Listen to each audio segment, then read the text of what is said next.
जय हिंद मेरे प्यारे दोस्तों, आप सभी को आपके अपने हाई रेटेड कोचिंग सेंटर में स्वागत है। मैं उम्मीद करता हूँ आप सभी अच्छे और बेहतरीन होंगे। दोस्त, आप सभी के लिए आज का स्पेशल क्लास है। दोस्त, बहुत लोग को क्या होता है कि अभाज्य संख्या और भाज्य संख्या में कंफ्यूजन होता है। दोस्त, इसके लिए मैं एक अच्छा सा टॉपिक पर इस टॉपिक पर अच्छा सा वीडियो बना रहा हूँ। मैं समझाऊंगा दोस्त, कंफ्यूजन को दूर करने का प्रयास करूंगा। दोस्त, जरूर इसमें टीके रहना और देखना कि अभाज्य संख्या किसे कहते हैं और भाज्य संख्या किसे कहते हैं। इससे भी क्वेश्चन आता है, ठीक है दोस्त। यहाँ से भी क्वेश्चन बहुत पूछ लेता है। तो दोस्त, प्रयास करना यहाँ सीखे और अच्छे तरीके से सीखे। तो दोस्त, चलिए चलते हैं आप सभी को सिखाने भाज्य संख्या और अभाज्य संख्या कैसा होता है, किस टाइप से डिफिनेशन दे सकते हैं, तो उसका कौन कौन सा एग्जाम्पल होगा। ठीक है, देखिए दोस्त, ये जो भाज्य और अभाज्य होता है यह प्राकृतिक संख्या का प्रकार होता है। ठीक है, संख्या का प्रकार होता है। मान लो प्राकृतिक संख्या का प्रकार होता है, इसमें सम संख्या, विषम संख्या, भाज्य संख्या, अभाज्य संख्या, यह सभी होता है। इसमें से हम दो बताने जा रहे हैं, जिसमें कहा होगा भाज्य और अभाज्य। उससे देखना और ध्यान से समझने का प्रयास करना। ठीक है, देखो, एक हो गया भाज्य,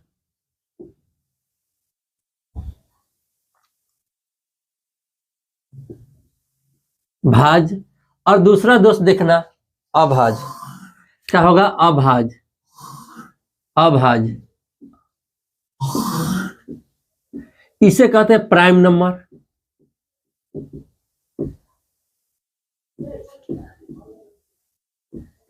ठीक है, और दोस्त इसे क्या कहते हैं? इसे कहते हैं कंपोजिशन नंबर। इसे कहते हैं कंपोजिशन नंबर। ठीक है, कंपोजिशन नंबर कहते हैं। तो अब यहां ध्यान देना कि कंपोजिशन नंबर कौन कौन सा संख्या होगा और प्राइम नंबर कौन कौन सा संख्या होगा। ठीक, तो यहाँ पे ध्यान देना। अब आएगा क्या? यहाँ पे होगा दोस्त, देखो यहाँ एग्जाम्पल पहले समझो क्या होगा।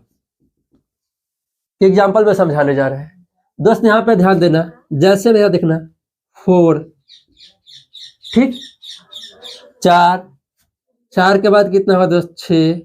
6 के बाद 8, उसके बाद 9, 10 के बाद ध्यान देना 12, 14, 15, 16। ठीक है, यह सभी संख्या दोस्त भाज्य संख्या है। और भाज्य संख्या क्यों है यह सभी समझाएंगे। ठीक है, तो यहाँ ध्यान देना। देखो दोस्त, यह 4 जो संख्या है, 4 का इसका गुणनखंड पूछेंगे तो कितना होगा? एक होगा, एक 2 होगा, यानी 1 से भी भाग लग जाएगा और 2 से भी भाग लग जाएगा। उसके बाद किससे लग जाएगा? 4 से भी लग जाएगा, यानी इसका गुणनखंड कितना हो रहा है दोस्त? 3 हो रहा है। इसी प्रकार 6 का देखो, 6 का कितना होगा दोस्त? 6 का बताओ, 6 का कितना होगा? 6 का अगर जाने तो 6 का देखो दोस्त, इसमें क्या होगा? 1 तो होगा, उसके बाद क्या होगा? 2 होगा, 3 होगा, और उसके बाद दोस्त 6 भी होगा। यानी इसका गुणनखंड जो होगा 4 संख्या हो रहा है। यानी कि किसी भी भाज्य संख्या का गुणनखंड 3 से कम नहीं होगा। और देखो, सभी का हम समझा रहे हैं दोस्त, सभी का 3 से कम नहीं होगा, 3 से सभी का अधिक होगा। यहाँ प्रयास करना समझने का। देखो 8 का, देखो 8 का क्या होगा? 1 होगा, 1, उसके बाद 2, उसके बाद 4, उसके बाद 8। दोस्त इसका भी 4 हो जा रहा है। 9 का देखो दोस्त, 1, 3 और उसके बाद 9, यह 3 हो रहा है। 10 का कितना होगा? 10 का देखो दोस्त, 10 का कितना होगा? इन सभी को दोस्त हम अच्छे से एक साथ लिख देते हैं और समझाते जा रहे हैं। ठीक है, इन सभी का। इसका देखो दोस्त, इसका कितना था? 3 था, इसका कितना था? 4 था, और इसका कितना था दोस्त? 4 था। फिर मगर इसका भी 3 होगा। यानी कि इन संख्या का गुणनखंड 3 है, 4 है, 4 है, 3 है। अब 10 का देखो, 10 का 1 होगा, 2 होगा, 5 होगा और 10 होगा, यानी कि 4 इसका भी होगा। अब यहां ध्यान देना, इसके बाद क्या होगा? 12 का ध्यान दो। 12 कितना होगा? 1 होगा, 2 होगा, 3 होगा, 4 होगा, 6 होगा और 12 होगा। अब इसको काउंटिंग कर लो, 1, 2, 3, 4, 5, 6, यानी कितना दोस्त? 6। 12 का जो गुणनखंड है 6 है। यानी दोस्त किसी भी संख्या का गुणनखंड हमें 2 से अधिक मिलेगा, 2 नहीं मिलेगा, 2 से हमेशा अधिक मिलेगा, यानी 3 मिलेगा या 3 से अधिक होगा। ठीक, यानी कि तो अभाज्य संख्या का डिफिनेशन कैसा होगा दोस्त? ऐसी संख्या जो एक से और खुद से तो भाग लगे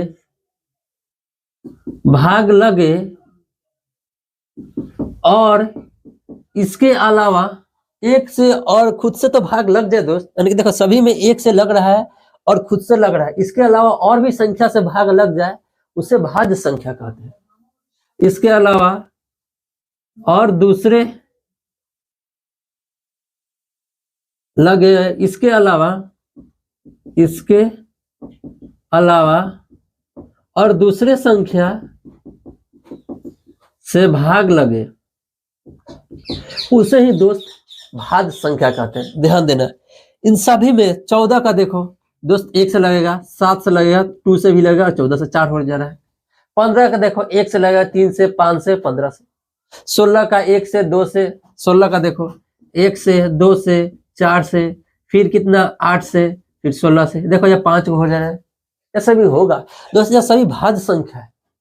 ठीक है, और अभाज्य का समझाने जा रहे हैं, प्रयास कर रहे हैं अच्छे से समझे दोस्त, यहाँ पे डाउट तनक भी नहीं होगा, एक भी प्रकार का डाउट नहीं होगा।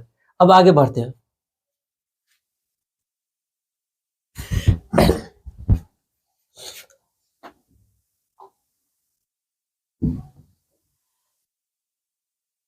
अब यहां ध्यान देना दोस्त, प्राइम नंबर है। अब प्राइम नंबर को समझते हैं, प्राइम नंबर कैसा होगा। प्राइम नंबर का एग्जांपल समझते हैं, उसका डिफिनेशन लिखा देंगे। ठीक, प्राइम नंबर का एग्जांपल देखो, एग्जांपल यहाँ कहाँ से स्टार्ट होगा। देखो दोस्त, एक ना भाज्य है ना अभाज्य है, वह प्राकृतिक संख्या है। मगर इसके अलावा देखो दोस्त, यहाँ से कहाँ से अभाज्य संख्या स्टार्ट होगा? 2 से, उसके बाद 3 से, उसके बाद 5 से, उसके बाद 7 से, 9 से, 9 नहीं होगा दोस्त, 11 से, 13 से होगा, 13 भी होगा। इसके बाद क्या हो सकता है दोस्त? 17 होगा। इसके बाद दोस्त 19 भी होगा। अब इसके बाद क्या होगा?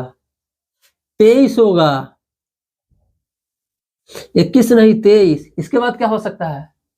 23 के बाद दोस्त 29, 29 के बाद 31। यह सभी होता है, यह सभी भाज्य संख्या नहीं, अभाज्य है। यह सभी अभाज्य है, भाज्य नहीं अभाज्य, याद रखना। अब इसे कैसे कहें कि अभाज्य संख्या है? यहाँ ध्यान देना दोस्त, इन सभी का गुणनखंड चेक करना। इन सभी का गुणनखंड, यह जो संख्या है 1 से तो कटेगा, नहीं तो 2 से कटेगा। 3 जो है दोस्त 1 से कटेगा, नहीं तो 3 से भाग लगेगा। इन सभी का गुणनखंड देखो, 1 से कट रहा है, नहीं तो 2 से, 1 से नहीं तो 3 से, यानी कि 1 से नहीं तो 5 से। यहाँ देखो 1 से नहीं तो 7 से।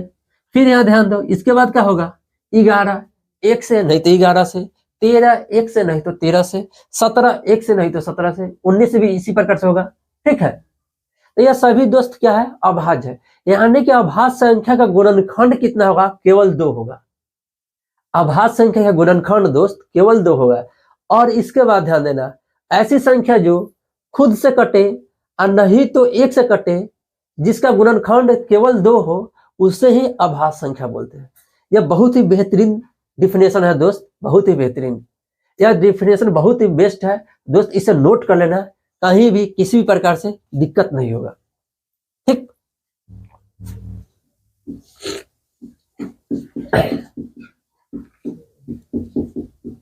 ऐसी संख्या जो 1 से एवं खुद से भाग लगे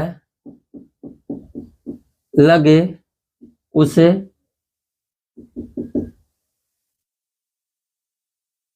अभाज्य संख्या कहते हैं,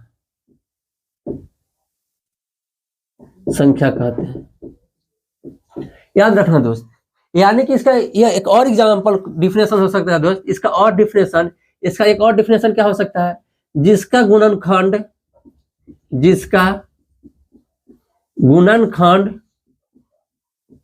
कितना हो? जिसका गुणनखंड कितना हो दोस्त, जिसका गुणनखंड केवल 2 हो, यानी कि 1 हो और खुद हो, 2 ही हो गुणनखंड, उसे ही दोस्त अभाज्य संख्या बोलते हैं। जिसका गुणनखंड केवल 2, इसका 2 डिफिनेशन बता दिए, इस तरीके से भी होता है। और इसका भी इसी तरीके से बोल सकते हैं, जिसका गुणनखंड 2 से अधिक हो। दोस्त एक तो लिखवा है और दूसरा लिखवा है, जिसका गुणनखंड 2 से अधिक हो, जिसका गुणनखंड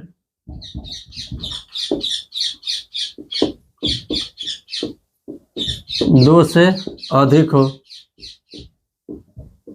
ठीक है दोस्त, इस तरीके से हो सकता है, मगर दोस्त इसमें बहुत से क्वेश्चन पूछ सकता है। ठीक है, तो उसे समझो और देखो कहा क्या क्वेश्चन पूछेगा।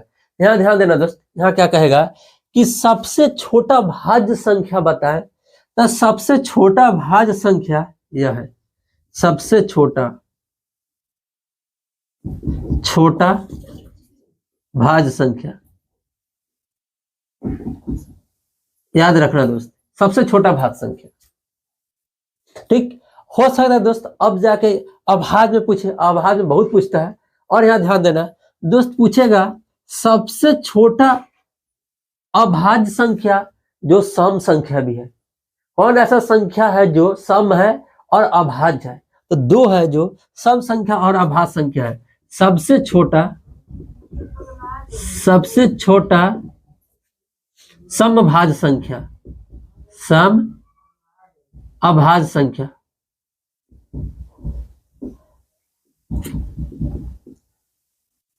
याद रखना दोस्त, आ सकता है। और इसमें एक और क्वेश्चन पूछ सकता है, इसमें दोस्त एक और क्वेश्चन पूछ सकता है, उसे भी जानो। इसमें क्या क्वेश्चन हो सकता है, लगातार अभाज्य संख्या। देखो या देखो 3, 5 और 7 जो है यह लगातार संख्या है, लगातार भाज्य संख्या दोस्त, भाज्य संख्या। याद रखना दोस्त, यह सभी पूछ सकता है।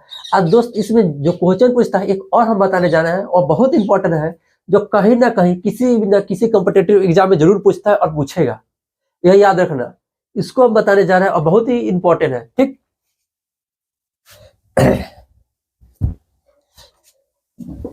इसमें दोस्त पूछेगा क्या,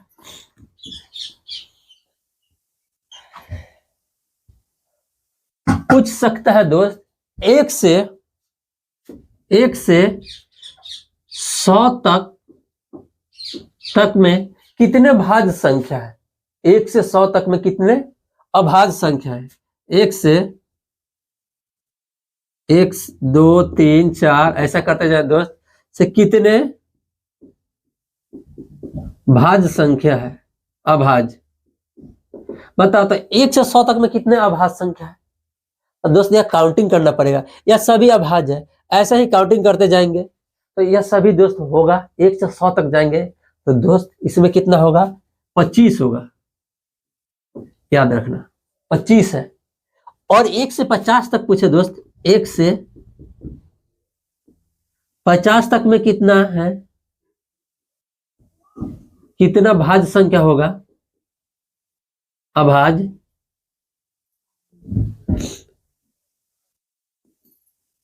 कितना अभाज्य होगा दोस्तों, 15 होगा। याद रखना यह 15 होते हैं। तो जितना भी भाज्य और अभाज्य संख्या से क्वेश्चन दोस्त बन सकता है, वह सभी को मैंने अच्छे तरीके से समझाने का प्रयास किया और समझाया दोस्त। इस तरीके से एक्सप्लेन किया कि आप सभी को कहीं से भी किसी प्रकार का डाउट नहीं होगा दोस्त।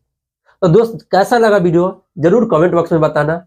और दोस्त अगर नए चैनल पर होना है तो जरूर सब्सक्राइब कर लेना। मैं इसी तरीके से बेहतरीन कंसेप्ट पर और बहुत ही अच्छे तरीके से वीडियो लेकर आता हूं, जो आप सभी के एग्जाम के लिए बहुत ही हेल्पफुल हो। ठीक है दोस्त, तो दोस्त आज इतना ही रखते हैं, फिर मिलेंगे न्यू वीडियो में। आज के लिए ओके बाय, थैंक यू।